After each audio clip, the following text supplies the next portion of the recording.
Friends, स्वागत है आपको मेरे यूट्यूब चैनल आर्ट अड्डा में। आज हम बात करेंगे सौंदर्य के बारे में। तो आइए हम शुरू करते हैं। सौंदर्य एक जीवंत विकास है जो सुख का एक स्पष्ट गुण होता है।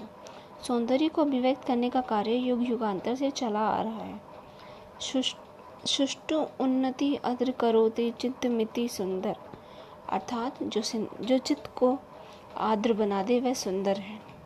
सौंदर्य शब्द ग्रीक भाषा का एस्थेटिक्स शब्द, जो बाद में एस्थेटिक्स हुआ, जिस भाव तत्व का आभास होता है उसी प्रतीत के लिए निम्न शब्दों का अर्थ और भावार्थ की ओर ध्यान आकर्षित किया जाता है, जैसे सुंदर, रुचिर, चारु, शोभन, मनोरम, मंजुलो, ललित, काम्य, कामिनी, रमणीय आदि। जो सुंदर है उसी के लिए आप आकर्षित होते हैं, तो इसलिए सौंदर्य को आकर्षित का भाव भी कह सकते हैं।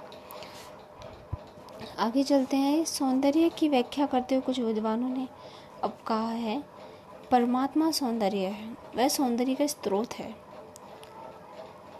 जिस प्रकार सूर्य प्रकाशमय है और दूसरों को प्रकाशित करता है, उसी प्रकार संसार में कलाकार का स्थान भी समझा जाता है। जब तक कलाकार में सौंदर्य नहीं होगा, वह दूसरों को सौंदर्य कैसे प्रदान करेगा। अर्थात जब तक आपके अंदर कुछ अच्छाई नहीं होगी, फॉर एग्ज़ाम्पल अगर आपके अंदर कुछ अच्छाई नहीं होगी तो आप किसी को कैसे कुछ अच्छा समझा सकते हैं, ठीक है। तो इसी तरह से जब तक आपके दिमाग में, माइंड में या बनाते टाइम सौंदर्य का भाव नहीं होगा, तो आप उस चित्रण में सौंदर्य का भाव नहीं ला सकते। जब तक वह स्वयं गुणी नहीं है, उसकी रचना में गुण कहाँ से आ सकता है।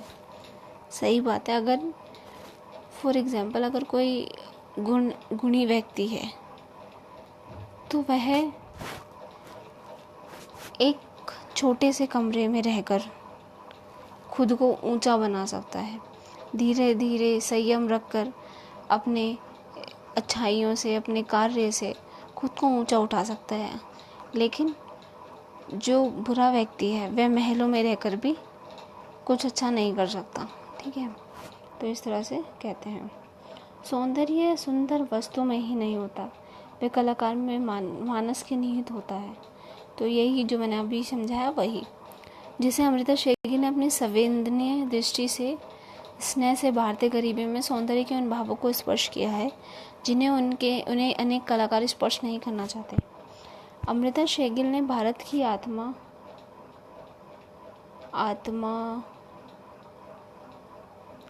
में सत्य व सौंदर्य के दर्शन किए हैं। मतलब जो उन्होंने दिखाया है उसमें सत्य भी है और उसमें सौंदर्य का भाव भी है। मतलब उसमें वो भाव प्रदर्शित होता है जो लोग देखना चाहते हैं, ठीक है। तो यही है, उन्होंने सौंदर्य में निहित वस्तु को सुंदर नहीं माना। वह भारतीय गरीबी और अरूप दिखने वाली वस्तु को सौंदर्य में अग्रणी स्थान देती है। मतलब जो सुंदर दिख रहा है वो उसको सुंदरता नहीं कहती। जो गरीब लोग थे, जो जिनके बारे में उन्होंने बनाया है, वो उस चीज़ को सुंदरता महसूस करके उसको बनाती है। इसलिए कहते हैं कलाकार के गुण ही उनके चित्रों को सुंदरमय करते हैं। वह कब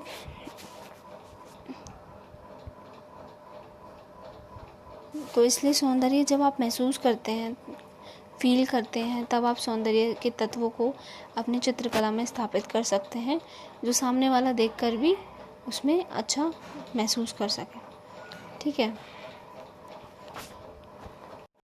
सौंदर्य को विभिन्न विद्वानों ने अपने अनुभव व शब्दों से परिभाषित किया है। सौंदर्य आध्यात्मिकता का भावात्म प्रकाश है, ये कहते हैं हीगल। मतलब जो अंदर से आए और उस भाव का प्रकाश रख देते हैं तो वह सौंदर्य कहलाता है। जो आप अंदर महसूस करते हैं उसको आप दिखाएं, उस भाव को आप प्रदर्शित करें, वह सौंदर्य कहलाता है। सौंदर्य का भाव की अभिव्यक्ति माना गया, सौंदर्य को भाव की अभिव्यक्ति माना गया। वही जो कहते हैं कि जो आप महसूस कर रहे हैं उसी को आप दिखाते हैं, अभिव्यक्त करते हैं, वही सौंदर्य है। ये क्रीड कहते हैं। सौंदर्य में अंग साम्य अथवा सामंजस्य की धारणा रहती है। अर्थात जो अंग और भाव को सामंजस्य करे मिश्रण करे वही सौंदर्य है। गांधी जी कहते हैं, मैं कला के बाहरी लकदक रूप का नहीं, आंतरिक सौंदर्य का पुजारी हूँ। अर्थात जो बाहर से सुंदर है मैं उसका नहीं, जो अंदर से सुंदर है मैं उसका पुजारी हूँ, मतलब उसकी रिस्पेक्ट करता हूँ, एक तरह से कह सकते हैं। गांधी जी ने कला के आंतरिक रूप को संवेदनीय हृदय से स्पर्श किया है और सौंदर्य के रूप को परिभाषित किया है।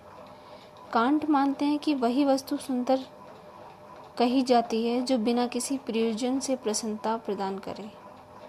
ठीक है, सौंदर्य वह है जो देखे जाने पर सुखानुभूति कराए।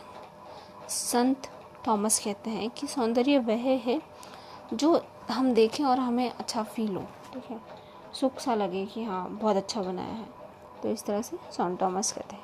तो आज की हम ये वीडियो यहीं ख़त्म करते हैं। नेक्स्ट वीडियो में मैं आपको एस्थेटिक्स के आर्ट ऑफ एलिमेंट्स कराऊंगी। तो आज की हम वीडियो यहीं ख़त्म करते हैं। Thank you for watching.